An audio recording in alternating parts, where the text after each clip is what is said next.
명품으로 불리며 패딩 유행을 이끌었던 수입 아웃도어 점퍼들. 일부 제품은 300만 원을 넘을 정도고 가격 거품 논란이 일기도 하지만 인기는 여전하다. 저희 같은 직장인들은 아직까지는 조금 가격대가 있는 것 같아요. 만약에 수중에 돈이 많다면 저는 구입할 거예요. 그런데 인터넷 검색창에 브랜드명을 넣으면 10분의 1 가격에 판다는 쇼핑몰들을 쉽게 발견할 수 있다. 10만 원대, 20만 원대 프리미엄 패딩들. 이들의 정체는 뭘까? 그래서 우리는 이 패딩을 직접 구입해보았다. 가격 문의는 SNS로 하라는데 하라는 대로 제품 번호와 가격을 문의하니 더 자세한 상품 정보를 알려준다. 두 개 업체에서 각각 15만 원, 26만 원짜리 패딩을 주문했다. 충전재는 충분히 채워진 듯하고 털의 촉감도 부드러운 편. 정품을 인증하는 홀로그램에 다운 인증 라벨도 붙어있다. 어떤 게 가짜 같으세요? 저는 그냥 보기에는 요게 되게 가짜 같아요.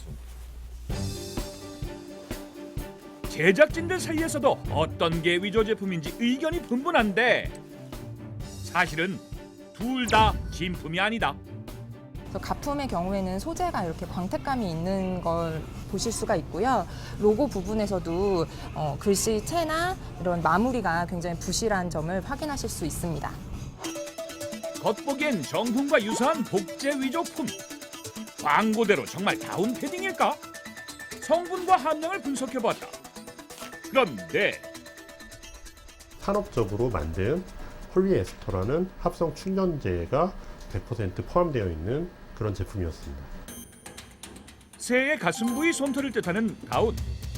거위나 오리의 털인지에 따라 구스다운, 덕다운으로 구분되는 고급 패딩 충전재다. 그런데 다운이 아닌 질 낮은 합성재가 들었다는 것. 또 다른 패딩 역시 판매자는 구스다운이라고 광고했지만 사실은 달랐다. 솜털 함량이 67%인 제품이었고 그 솜털은 모두 100% 오리털로 이루어져 있었습니다. 일반적으로 거위가 오리보다 솜털이 더 길고 촘촘해 보온성이 더 우수하고 원가도 더 비싸다. 광고와 달리 더 싼 오리 솜털을 넣은 것이다. 게다가 함량이 부족해 다운이라고 부르기도 어렵다는데 국내 KS 표지 기준에 따르면 75% 이상의 솜털이 나왔을 때 솜털 제품이라고, 흔히 다운 제품이라고 표시를 할 수 있습니다. 보온성에도 차이가 있었다. 우선 외투를 벗고 10분간 추위에 노출시킨 뒤 어떤 패딩이 더 체온을 상승시키는지 열화상 카메라를 통해 실험해봤다. 그 결과 정품 패딩을 입은 실험자가 체온이 더 크게 올랐다. 충전재도 적고 기능도 검증되지 않은 위조품 패딩들. 소비자들은 과연 위조품이란 걸 모르고 사는 걸까? 쇼핑몰들은 복제한 위조품을 버젓이 광고한다.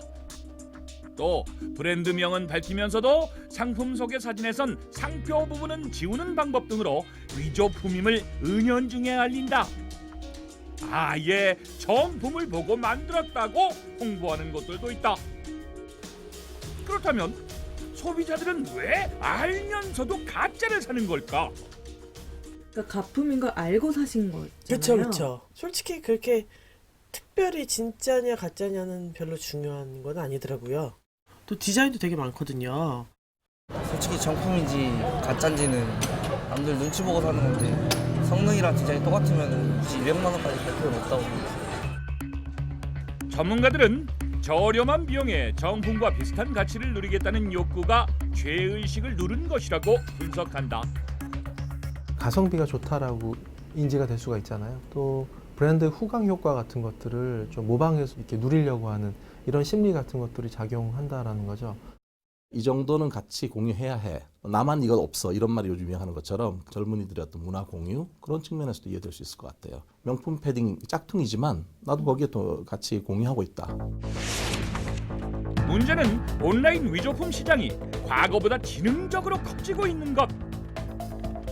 검색창에 검색만 해도 수많은 쇼핑몰이 등장한다. 대부분 교환이나 환불도 해주고 몇 년째 장기적으로 운영되는 곳들도 있다.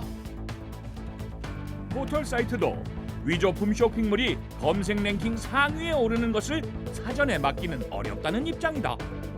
마약류라든지 불법 무기류, 그 상품 판매가 금지돼 기복적인 것이 아니고서는 상품에 따로 제한을 두고 있지는 않고요.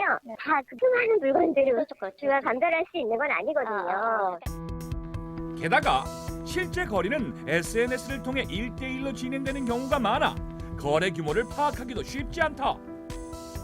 처벌이 무거운 상표법을 피해 국내에는 창고도 두지 않는 경우가 많다는데 물건이 더 많으면 정품시가가 훨씬 많이 나오니까 이제 머리를 써서 딴 데다가 놓거나 아니면 소량만을 가지고 있고 바로바로 빼는 거죠.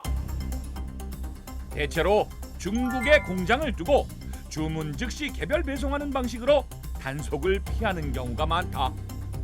중국에 사올 수 있는 사람이 있으면 붙여주는 애가 있어요. 세관에선 잘 안 걸리나 봐요? 하나하나를 개별로 이렇게 포장돼 있을 텐데 대량도 아니고 쓰려고 하는 거라고 생각하겠죠. 최근 들어 위조품 쇼핑몰들은 패딩 외에도 정장, 운동복 등 각종 의류는 물론 신발, 액세서리까지 다양한 제품군을 팔고 있다. 특허청의 온라인상의 위조품 단속 건수도 해마다 늘어만 가고 있다. 이런 위조품이 범람하면 제조사들의 신제품 개발은 줄어들 수밖에 없다.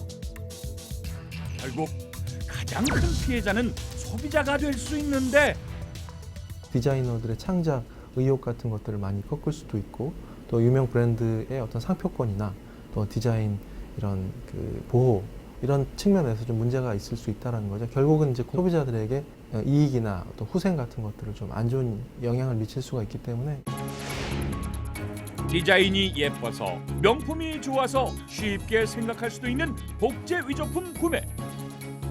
하지만 품질도 믿을 수 없고 경제 질서도 무너뜨리는 불법임을 안다면 클릭 버튼을 누르기는 어렵지 않을까?